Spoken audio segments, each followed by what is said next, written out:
If your perfectionism and the fear of making a wrong decision is costing you time, money, and maybe even your joy, then this video is for you. I'm going to explain how the solution to your problem is actually closer than you think, what I mean by that, and how you can create impactful, effective change today. Hi, my name is David, co-founder of the Sex.Prayers Academy, where with my partner Tiffany, we teach everything that's needed to enjoy healthy relating. And as a part of that, I do MindYoga, tantric hypnosis, this fusion of classical tantric teachings with modern therapeutic practices to massage out the mental, emotional knots that invite clarity to be able to move freely through life. But I digress. This video is a reflection on a client session that I had with someone where they were explaining to me that there was this part of their life where they are in business and they create money, but it's not really fueling their passion.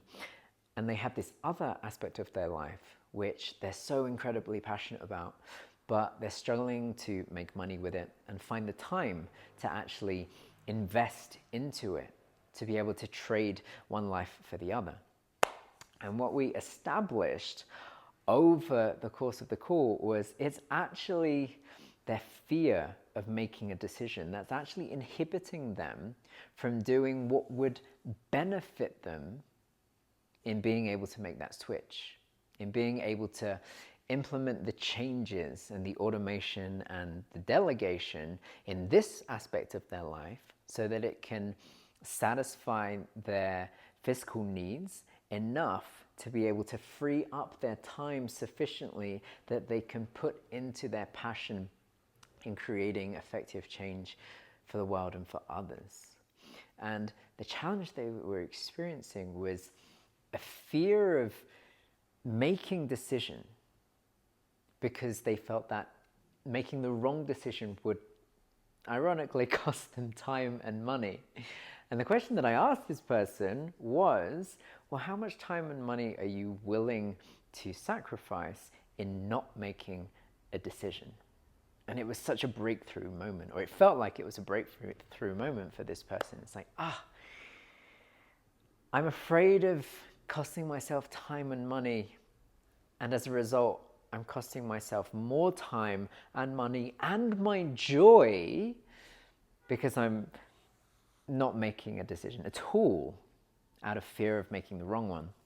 And when I said at the start that the solution to your problem is closer than it may appear, what I'm speaking into and what we arrived at was the paradoxical nature of reality, of our existence, of the human experience. And this speaks into the non-dualistic and dualistic aspects of tantric teaching. So the last 5 years I've been studying and practicing non-dual Shiva Tantra, and this is about understanding the nature of reality through our lived experience. This idea of non-duality, that all there is, was, and ever will be is one infinite divine consciousness that gets to express itself through an infinite pairs of eyes that is you and me and everyone and everything.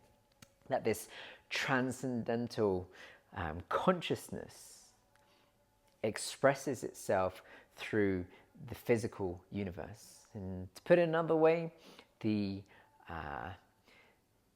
soul of the universe is consciousness, and its body is the physical expression, the physical universe that we exist in.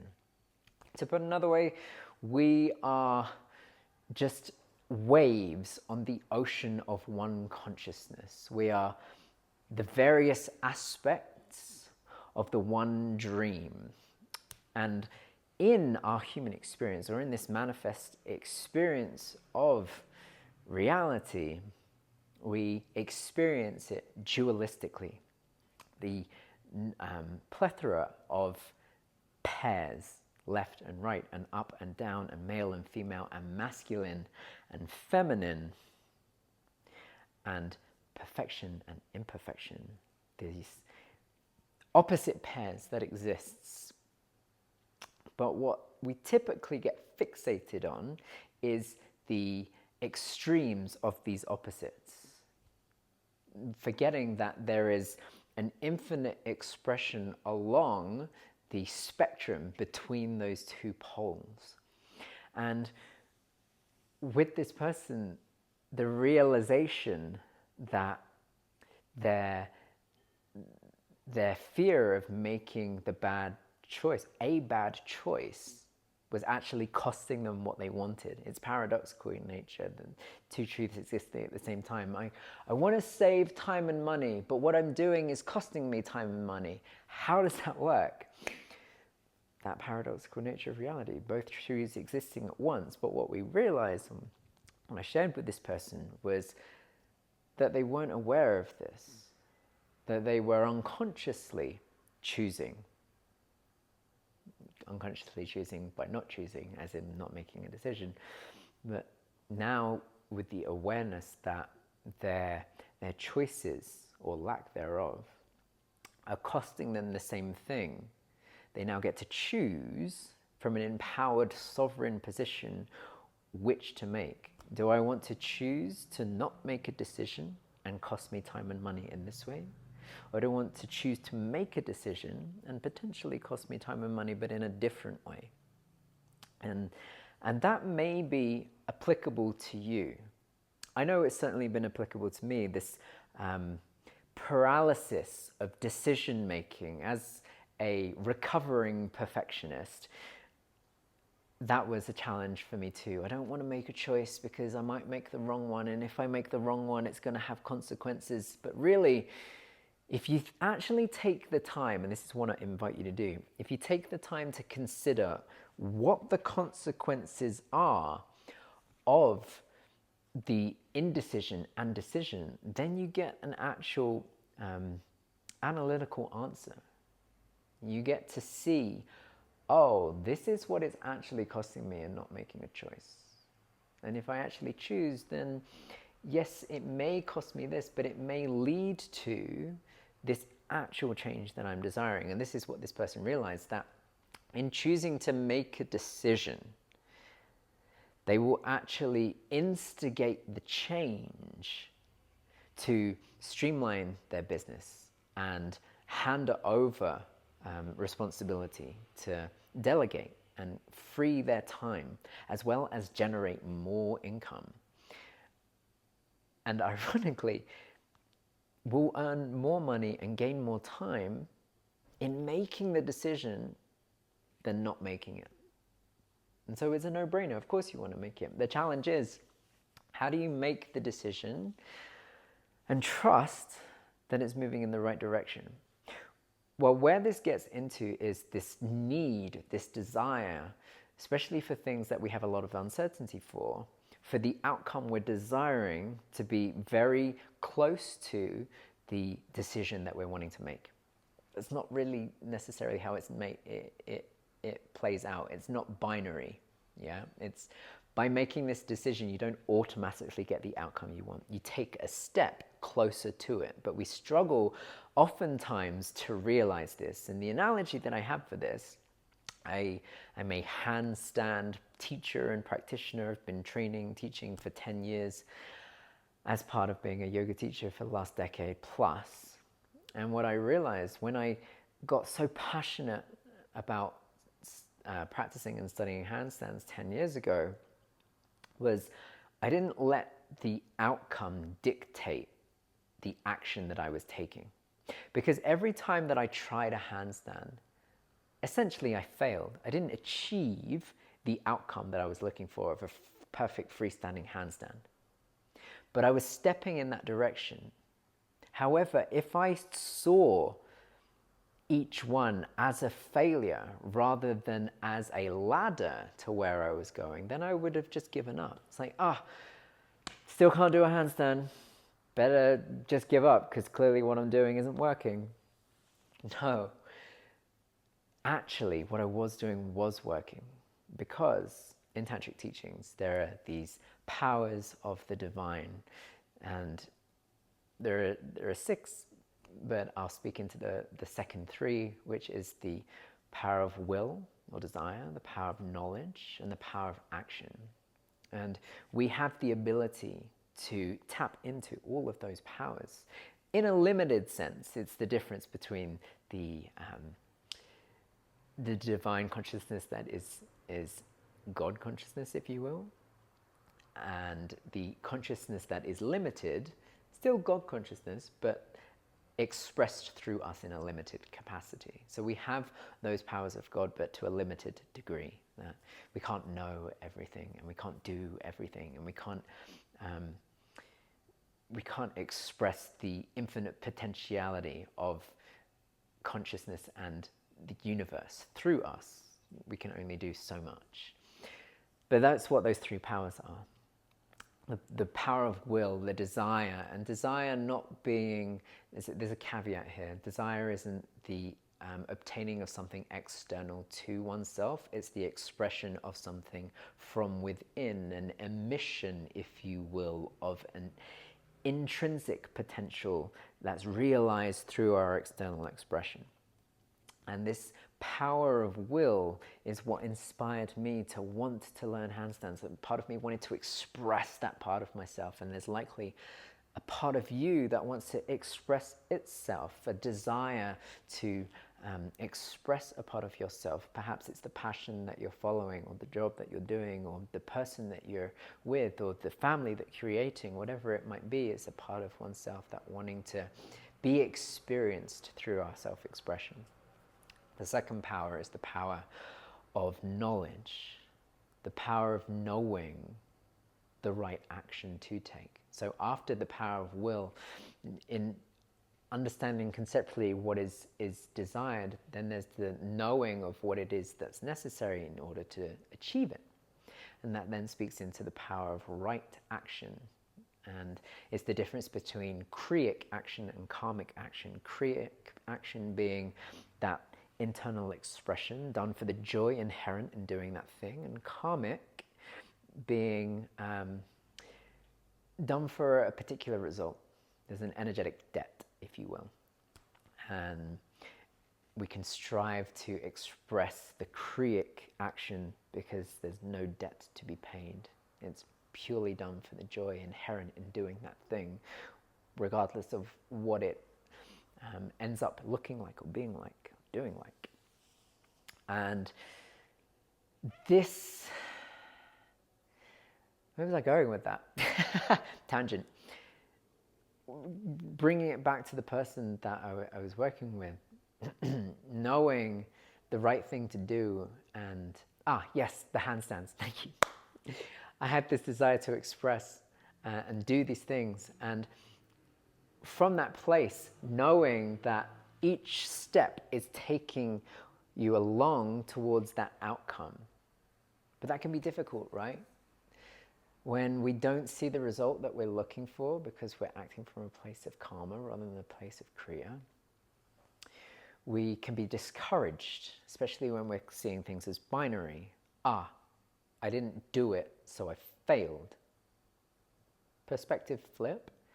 I did it, so I'm continuing the journey to succeeding.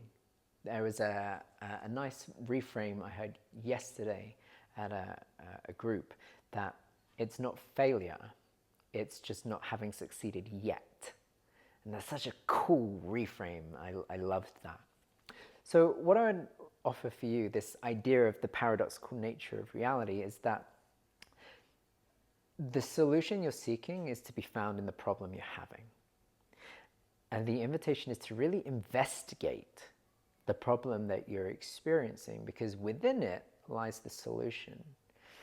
Because we are the paradoxical expression of divine consciousness, it resides within us. The infinite potential of the entire universe resides within us. There was a nice expression that I liked, that we are a single cell in the body of the universe, that the entire potential of the universe exists within us. It's the same expression of the information for the great oak tree resides within the single tiny seed. It's within you. It's that paradoxical nature of reality again. And so really finding clarity on the problem that you're having. And that's why I was so grateful to this person for sharing this time with me and going on that journey of exploration with me, because as a tantric hypnotherapist and as a reflector in human design, if that means anything to you, part of my gift is that of reflection, asking insightful questions that likelihood is you're feeling challenged to ask yourself, or aren't in a community of people that are asking them for you. But when you have, or when one has the insight of right question or pertinent question, if you will, then it creates clarity. It's said in tantric teaching that the cause of all mind-based suffering is ignorance to the truth of what is. So if there's something that you're desiring or wanting, but haven't or aren't achieving or attaining it yet, it's not because you're incapable, it's because what's needed is not yet known. It's obscured to you. And part of what I offer is illumination. Not me telling the answer. That rarely works. We're very good at ignoring advice we know is good for us as human beings. Maybe you've had this. You knew the perfect answer to something and you told it to that person that you loved in an attempt to help them, and they rejected it outright because fundamentally we like to figure it out for ourselves. Even though we do enjoy and value and to a degree necessitate help. The analogy I have for this is if you're doing a crossword, you don't want someone to tell you the answer.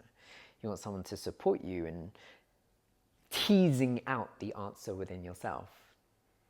And it's the same idea.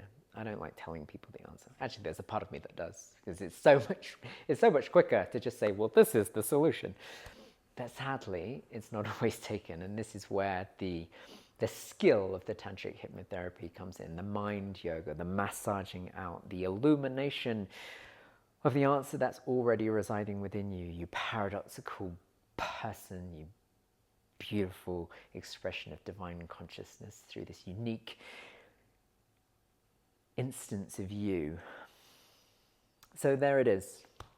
If you are challenged by perfectionism, like I once was, and to a degree sometimes still am in particular areas, work in progress, and you have a fear around making a decision, just make the decision. Okay, this is what's helpful. Take the time to actually sit and write down all of the outcomes of making the decision and not making the decision, and see what it's costing you. And then have an informed decision of what it is that you actually want to do, having then seen the outcomes. The reason that we often don't make decisions, don't do anything, is fear of the unknown. Whereas when we can cast light on it and pull it out of the shadows, it invites us to regain our sovereignty, to regain our empowerment to make a choice. It's said in the teachings that at any given moment we are afforded a choice. The choice to abide by our unconscious programming, or the choice to choose returning to presence, returning to conscious awareness. And that is what is at the heart of Sex.Prayers, the Academy, is creating harmony within. And that's found by returning to sovereignty, returning to presence, to make choice. And it's really freaking hard, because if we could all do it already, we already would be doing it. And this is why with the program that we offer, the Pillars to Partnership, we support people in making the healthy choices they need to make to be able to become the person that attracts the partner of their prayers. When we work with partnership, it's about creating harmony between two infinitely complex beings, trying to create harmony within the dynamic to make choices that serve the unit as well as the individuals. And then finding harmony within community, because for us, or at least for me, in this idea of non-duality, all we are is each other. I am you and you are me, and we are just different expressions that appear that we're the same expression that appears different. And we forget that we're just one consciousness expressed through an infinite number of pairs of eyes. And this is why I value doing the mind yoga or the tantric hypnosis work that I do, is because I get to infuse these teachings about the fundamental nature of reality and get to the root, the core essence of a human being. Core essence for you, your essence nature. And de-layer the programs that aren't supporting you anymore, to then reinstall or install sometimes programs that will support you consciously. With my support, we do it together so that you can start to make the changes that you're wanting to create to live the life that you're wanting to enjoy. So I trust that there was value in there for you. If there was, feel free to type something in the comment section. Let me know what you found valuable. If you're curious about the Pillars to Partnership program, go check out our website. I will leave a link in the description. And if you want to know more about MindYoga, then you're welcome to get in touch. And if you're looking for clarity on something in your life that has been eluding you to date, then an invitation to take a step in that direction.